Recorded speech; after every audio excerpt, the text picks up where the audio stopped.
آئیے دوستوں،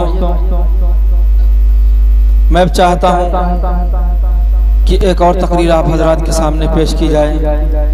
میں بغیر کسی تمہید کی درخواست کرتا ہوں اپنے ہی رفیق درس حضرت مولانا محمد جواز صاحب سے کہ موصوف تشریف لائیں اور چند منٹ میں اپنی بات ہم سامعین کے سامنے رکھیں۔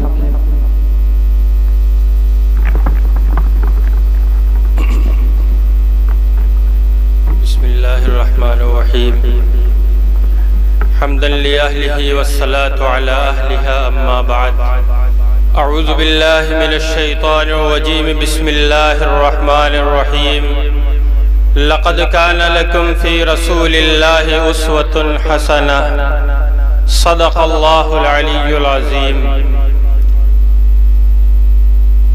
ڈھونڈنے والا ستاروں کی گزرگاہوں کا، ڈھونڈنے والا ستاروں کی گزرگاہوں کا، اپنے افکار کی دنیا کا سفر کر نہ سکا، اور جس نے سورج کی شعاعوں کو گرفتار کیا، زندگی کی شب تاریک سحر کر نہ سکا، اپنی حکمت کے خم و پیچ میں الجھا ایسا، اپنی حکمت کے خم و پیچ میں الجھا ایسا، آج تک فیصلہ نفع و ضرر کر نہ سکا، آج تک فیصلہ نفع و ضرر کر نہ سکا۔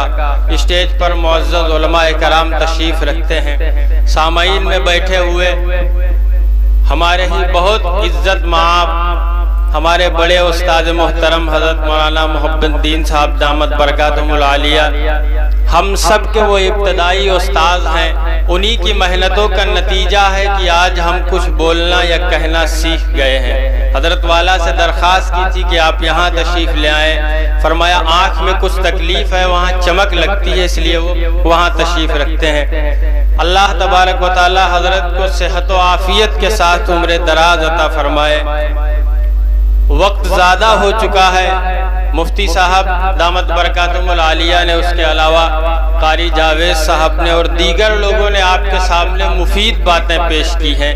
میں ایک طالب علم، بس حکم دے دیا گیا، آپ کے سامنے حاضر ہو گیا ہوں۔ میں نے 3 شعر پڑھے ہیں، ایک واقعہ سنانا چاہتا ہوں۔ سب سے زیادہ خودکشی کی موتیں، سب سے زیادہ خودکشی کی موتیں، آتم ہتیا جس کو کہا جاتا ہے ہندی میں، وہ یورپ کے ممالک میں ہوتی ہیں، جس کو کہہ لیجئے انگریزی ممالک۔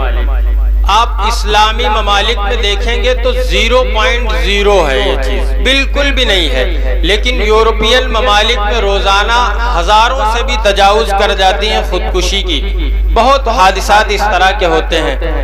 تو وہاں کے ایک مفکر نے، کوئی بہت بڑا لکھاری تھا، لکھنے والا تھا، کتابیں لکھتا تھا، لوگ پسند کرتے تھے، اس نے ایک کتاب لکھی، اس کا نام رکھا خودکشی سے بچنے کے 100 طریقے۔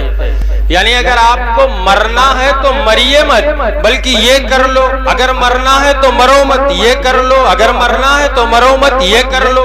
بہت سارے اس نے طریقے اس میں لکھے، دنیا میں بڑے بڑے ممالک میں اس کتاب کا اجرا ہوا، بڑا چرچا ہوا، خوب بکی چھپی۔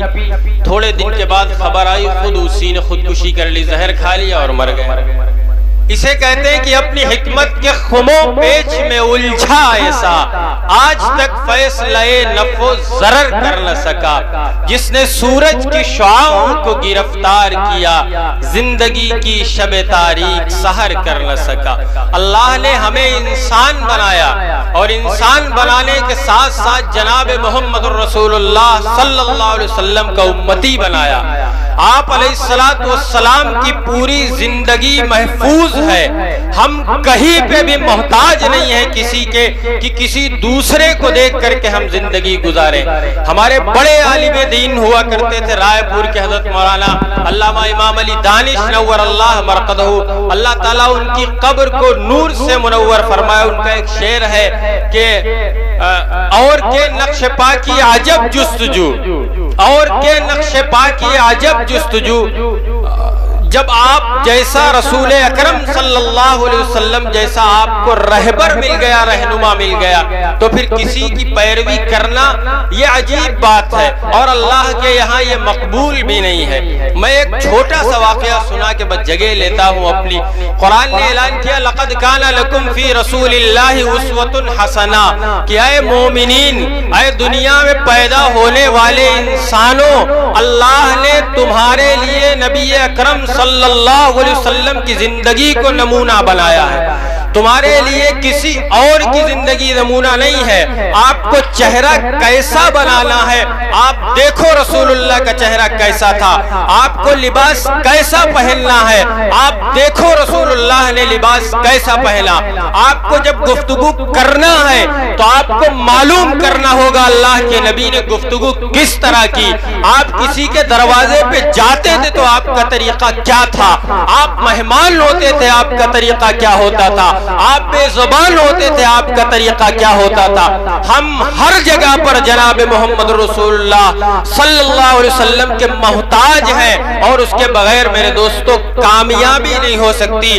ما آتاکم الرسول فخذوہ وما نہاکم عنہ فانتہوا، جو رسول اللہ تم کو دیتے ہیں وہ تم لے لو، اور جس سے تمہیں وہ منع کرتے ہیں تم اس سے مان جاؤ، یہ قرآن نے اعلان کیا ہے۔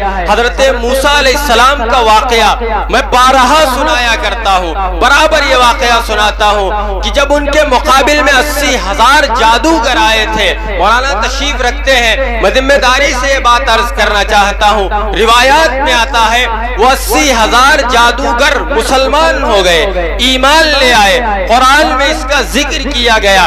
فرعون نے ان سب کو سولی دے دی، ان کو درختوں پہ لٹکا دیا، سب کی گردنیں مروا دی، پھانسی دے دی، سولی دے دی، انہیں مار دیا گیا۔ بہرحال حضرت موسیٰ علیہ السلام نے بعد میں پوچھا کہ اللہ عجیب بے نیاز ہے تو، تیری کیا شان ہے؟ مولا کریم تو نے فرعون کو نجات نہیں دی، میں موسیٰ اس کے گھر میں پلا، اس کی بیوی آسیہ نے مجھے پالا، میری تربیت کی، اس نے مجھے کھلایا پلایا، مجھے گود میں رکھا، لیکن اے اللہ تو نے اسے ہدایت نہیں دی۔ اور یہ 80,000 یمن کے جادوگر، یہ باہر سے بلائے ہوئے جادوگر، پروردگار عالم تو نے ان لوگوں کو ایک آن میں، ایک لمحے میں ہدایت دے دی، یہ سب کے سب تیرے محبوب ہو گئے، اور ہدایت ہی نہیں دی بلکہ شہادت کی موت دی، اور اپنی بارگاہ میں قبول کیا۔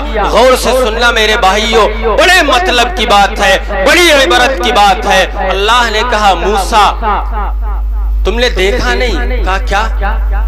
کہ ان سب جادوگروں نے موسیٰ تم جیسا لباس پہن رکھا، اتفاق سے اے موسیٰ جیسا آج تم نے لباس پہنا تھا، تمہارے ان دشمنوں نے تم جیسا لباس پہن لیا، اور مجھے اللہ کو یہ پسند نہیں ہے کہ کوئی میرے محبوب جیسا لباس پہنے اور میں اسے ہدایت نہ دوں، میں اسے جنت نہ دوں، میں اسے اپنا تقرب نہ دوں۔ مسلمانوں ذرا سوچو، ہم نبی جیسا لباس نہیں پہنیں گے، کیا اللہ ہم سے ناراض نہیں ہوگا؟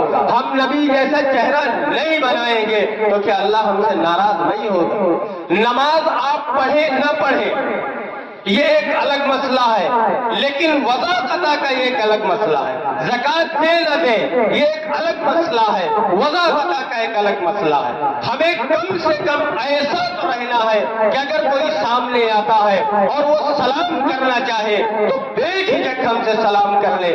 کئی مرتبہ ہمیں توقف ہوتا ہے، ہمیں سوچنا پڑتا ہے کہ آیا ہم ان سے سلام کریں یا نہ کریں، یہ مسلمان ہے بھی یا نہیں؟ بتاؤ یہ افسوس کی بات ہے ایک مسلمان کے لیے کہ نہیں؟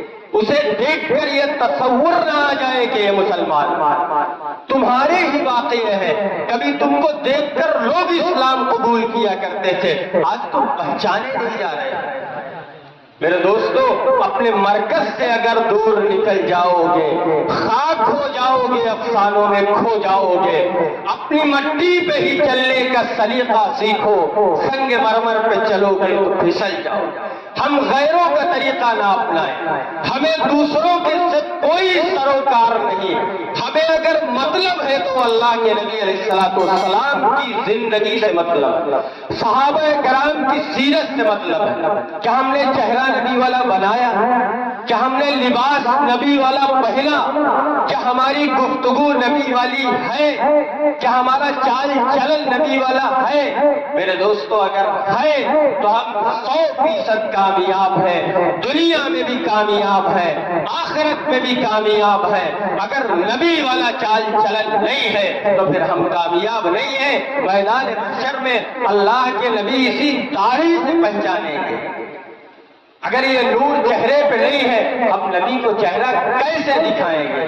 کیا ہمیں اس بات پہ ایمان نہیں، یقین نہیں؟ یاد رکھو بڑی اہم بات ہے، قبر میں جو 3 سوال ہوتے ہیں ان میں سے ایک یہ بھی ہے کہ ایک شخص کا چہرہ آپ کے سامنے لایا جائے گا اور کہا جائے گا بتاؤ یہ کون؟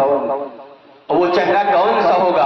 وہ چہرہ آقائے نامدار جناب محمد رسول اللہ صلی اللہ علیہ وسلم کا چہرہ ہوگا۔ آپ کا روح مبارک ہمارے سامنے ہوگا، آپ ہمیں دیکھ رہے ہوں گے۔ موت کا پتہ نہیں ہے، فَإِذَا جَاءَ أَجَلُهُمْ لَا يَسْتَأْخِرُونَ سَاعَةً وَلَا يَسْتَقْدِمُونَ۔ موت جب آتی ہے تو نہ ایک لمحہ وہ آگے ہو سکتی ہے نہ ایک لمحہ پیچھے ہو سکتی ہے۔ اسے جس وقت پہ آنا ہے وہ آ جائے گی، وہ آپ کو مہلت نہیں دے گی کہ آپ کی داڑھی ایک مشت ہو جائے۔ آپ کی اگر داڑھی کٹی ہے، موت کا وقت آ گیا ہے میرے دوستو، آپ قبر میں چلے جاؤ گے اور پھر اسی مڑی ہوئی داڑھی سے اللہ کے نبی کا سامنا کرنا ہوگا۔ آپ سوچنا جب بستر پہ لیٹنا، تصور کرنا کہ نبی کھڑے ہیں اور مڑا ہوا چہرہ نبی کے سامنے ہے، آپ کو شرم نہیں آئے گی؟ لہذا میرے دوستو یہ بہت اہم چیز ہے، کیونکہ حدیث میں آتا ہے، قرآن میں آتا ہے، حضرت بیٹھے ہیں تفصیل سے آپ کو بتائیں گے۔ ظاہر کا اثر باطن پہ ہوتا ہے۔ اللہ تعالیٰ ہم سب کو کہنے سے زیادہ عمل کی توفیق عطا فرمائے۔ وآخر دعوانا الحمدللہ رب العالمین۔